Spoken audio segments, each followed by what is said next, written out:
The Waterford 2021 season preview brought to you by orgaretro.com. Use the promo code OurGame and get 15% off the Waterford jersey at Orga Retro.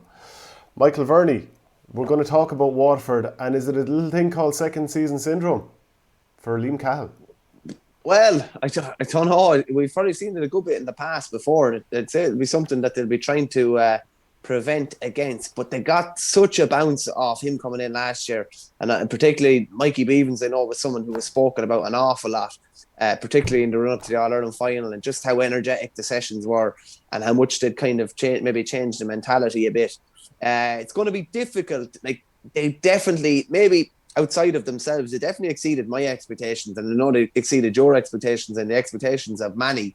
So it's going to be difficult. And like, a couple of things as well. Tyg de Borca did his cruciate in the All-Ireland final. He's going to be missing for 2021, realistically. He's looking at being back, from what I understand, in September or October. So there's a massive player that he looks like he's going to be without. Pádraig Mahoney obviously missed last year's championship, did the cruciate just before it started. He's probably going to be under pressure as well. And the captaincy, not saying it was taken off him, but Conor Prunty was given captaincy. He kind of assumed that mantle when Mahoney got injured last year, and Jamie Barron is vice captain. So Mahoney could be under pressure to feature in the championship as well. He's probably not going to play any league anyway if he does play championship. So you can probably talk about second season syndrome. Throw Stephen O'Keefe taking the year out into the mix as well. It's a much changed season for Waterford already. You know, they're going to be missing two of their linchpins. You know, De Borca is huge. And like we saw, particularly like against Cork last year and even against Clare, just what he added to them, the energy he added to it. He brought the kind of sweeper role, not the sweeper role. He brought that kind of deep sitting number 6 role to another level last year. And without him, like, who's going to play number 6 for them? Same as the Cork debate. Who's going to, like, it's such an important spot. So second season syndrome for Cahill. I don't think any complacency or anything could set in with the faces that they're going to be missing. Lads are just going to have to step up. So I don't think there'll be any second season syndrome from that complacency point of view, but things definitely will be more difficult. But Liam Cahill is some man, I'll tell you that. He just gets on with things. He just gets on with it. He will not reference the fact of missing Tyg de Borca or potentially missing Pádraig Mahoney. That will not be mentioned once. And other guys who were working hard last year but maybe didn't see that much game time will just be expected to step up. What do you think? Like, I definitely don't think he'll be making a big deal about any of those things. And I think he'll have faith in his panel and will think that other lads will step up. Sure, it'll probably be an insult of his own panel if he started referencing all the guys he doesn't have. He'd love to have Dara Fives there, love to have him fit. I mean, he may be there and he may currently be fit. We'll just have to wait and see. It can be difficult to know what's going on inside these panels. But Dara Fives would be someone brilliant to be able to throw in, and we saw that in the 2017 All-Ireland season when he went in when Tyg de Borca was suspended that time. I think Neil Montgomery, if he can continue to step up this year, he really grew into the season as it went along. Darragh Lyons, Conor Gleeson started to show a bit of a return to form. Iarla Daly came in the All-Ireland final. I thought he was quite good. So there are definitely a few players there that can add a little bit more. I'd love to see Colin Dunford reach that old form that he had. Patrick Curran, can he fully step up and become the player that his underage career suggested that he could become? Jack Prendergast, I think, has been on an upward curve. And Stephen Bennett was, like, as much as we talk about Liam Cahill and second season syndrome, can Stephen Bennett do that again, what he did last year? And can Austin Gleeson take another step in the right direction? So if all of those things can happen, if Jack Fagan can kick on again, he had tough games against Limerick in the Munster and All-Ireland final, but if all those players can kick on, there's no reason that they can't give everybody a game. No, there's lots of potential there. Stephen Bennett should have a little bit less pressure with Shane Bennett coming back on the panel as well. That'll be a big boost for Waterford. Just a different type of kind of dynamic option in attack. It'd be interesting to see where he plays. He could easily play at 11 or he could easily play inside as well. But there is like lots of potential there. And it's funny, like, a lot of these players were blooded under Pádraig Fanning in 2019 and kind of got the fruits of that probably last year. They'll have another season under their belt this year. It'd be interesting to see getting to an All-Ireland final while they were obviously defeated reasonably comprehensively. Will that give them the confidence to think, yeah, like we're not far off. They beat a lot of the big guns. They beat Kilkenny obviously in championship last year for the first time in a long time. would say before that qualifier in 2017. So you'd imagine there'd be a good bit of confidence going around that squad. And as regards, S&C that they would have done last year, there'd be another year further along on that. I think Waterford are an interesting one. And you're looking at, they did really well in the Winter Championship. Potentially, they could do better in the Summer Championship on harder ground because they have a lot of really, really energetic, quick kind of players. Desi Hutchinson's second season is going to be interesting as well. I would only say, I think he had a good first season. I think there were times when he was probably caught out at different stages, but he really dug the heels in when things were going badly. And that's a great sign for what he can do this year and what he can do over the next probably 10 years. But there's a lot of potential. I think there's a lot of potential in Waterford, and while we maybe would talk about there's potential in Cork or potential in some other counties, we saw it with Waterford last year. We saw what they could do at the highest level, and I think that's exciting for Waterford people. Yeah, I wonder within Waterford, do the people down there believe it? And get your comments in and let us know, what do you think, can Waterford be a real challenger this year? Like Kevin Moran has been an unbelievable player for so many years, but Father Time remains undefeated. He's turned 34 and it's very difficult. And I think even more so, wing back used to be one of these positions. You've played it, I've played it. It's a position where you can nearly sit back and wait for the game to come to you at times. Long ball struck down the field, breaks between the corner back, corner forward, you sweep it up, turn, get into the game. A lot of the time the ball breaks to you, but playing wing back now, if you're marking someone like Gerard Hegarty or a choo-choo train like Tom Morrissey, you've got to be able to cover mounds of ground, but also somehow to cover the back line as well. And this is the same challenge for every wing back out there. Like Caleb Lyons had a tough time in the All-Ireland final at times as well. So now you're taking out Taig de Burka. Kevin Moran is turning 34. And he could still be a brilliant player again this season, don't get me wrong, because he's defied us so many times.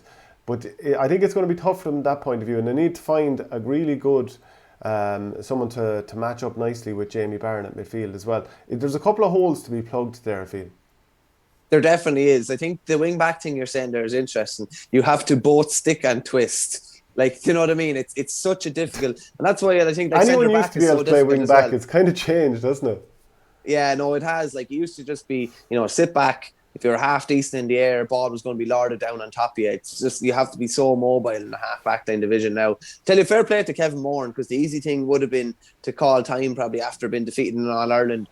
Maybe when athletically he might have been caught out a bit, just going up against Gerard Hegarty and even going up against Tom Morrissey that day. Fair play to him for staying going, because it's not an easy thing to do. I'm sure he'll be out to kind of prove a point this year as well if they do meet Limerick again. But there's potential in Waterford, but as you said, there's a lot of holes that probably have to be plugged as well. And are they going to throw Early in at 6? Or the thing is, Dara Fives was fit coming into the Cork game last year, about a week and a half beforehand, and got injured again. I'd love to see him get a clean run this year, because he's a class player. He's just had various muscle injuries at inopportune times. And yeah, it's crucial probably that he's fit, probably more so than anybody else this year, just because, as you say, he offers both of those. He offers the old style halfback and the new style halfback, and he's mobile.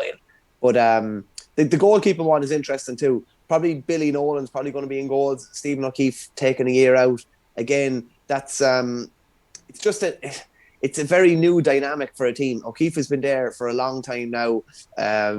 His puckouts would have been well honed. His short puckout strategy would have been well honed. Everybody will know what they were supposed to do. Now, that's not to say Billy Nolan was obviously in there the last couple of years, and he would be doing the same training that Stephen O'Keefe would be doing. But it's just that pressure of, championship action. And he's going to have, as I was saying to someone the other day, if you're coming into a new position like that and you're playing league games, in February and March, you make a few mistakes and it's okay. You have time to find your feet. You make a couple of mistakes now and all of a sudden your confidence is down and you're playing every week and your championship is just there at the end of the league. The whole country's talking about it. They weren't in the league. Yeah, that's the thing, you see. So there's a lot more pressure.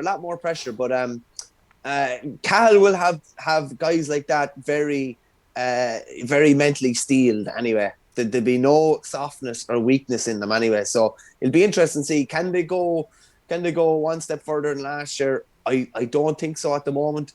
Can they go as far as last year? It would be probably questionable as well. Being honest, I think I can't can't see it. getting to Can't an see All it. Ireland semi final. Yeah, getting to an All Ireland semi final, I think would probably be a good year. But that won't be considered a good year in Ian Cahill's head and in a lot of those guys' heads as well. Yeah, and get your comments in on Waterford. I'm wondering, like, if you were to go on the fantasyhurling.ie and pick some Waterford lads for your team, would you be throwing Aston Gleeson in again? Would you be thinking Desi Hutchinson is a guy who has the potential for goals in him? He certainly has points in him. I just love him to pin back the ears and go for goal a bit more because he's so elusive. Like Stephen Bennett, Jamie Barron in midfield. There'll be one or two lads there. There's good prizes on fantasyhurling.ie. There might be one or two lads worth picking from there. You need a lot of free takers in your forward line. So I'd say Stephen Bennett will be in most people's forward line, and probably I don't know if Ozzy's a forward or a midfielder. Jamie Barron will probably be down at midfield because he's probably going to chip in with a couple of points as well. They definitely will. Like, just on Stephen Bennett, and you mentioned it briefly. Like, league was they didn't really play league last year, but he'd been good earlier on in the league. But his championship performances are absolutely outstanding. His worst performance was probably in the All Ireland final. But some of the tallies he put up until that point, and that semi-final performance against Kilkenny was absolutely out of this world. So they're going to need a lot of those guys at those levels again this year. Be interesting to see. I'd be pleasantly surprised if they were able to, go as well as they did last year in the championship, but it remains to be seen. Yeah, absolutely. And just a reminder, we're brought to you by orgaretro.com. If you go to the website, put in the promo code OurGame, you'll get 15% off this Waterford jersey, off that Galway jersey that Michael Verney is wearing. And then also, if your club needs to do a fundraiser this year, email events@ourgame.ie. We'll put on a live show for you. It'll be about your club. It'll be about whatever's topical at the time. We'll help you sell the tickets on a ticketing platform and host the show on Zoom. And that's very much worth looking forward to this year because a lot tough of clubs, times, Shane. Yeah. Tough times for a lot of clubs, and it's very hard to run a fundraiser where clubs actually get something out of it. You put a panel up there. Just say if we were down in Waterford and you put up a couple of Waterford legends and the chat which you would get and the stories you would get, and it'd be absolutely great bang for your buck. And as I said, it's hard to do a fundraiser where you're actually giving something back to people at the moment, but that'd be great. Who knows when we'll get back, on the road and be able to do road shows and things like that. But this is it's a pretty good alternative. Absolutely. So email events@ourgame.ie.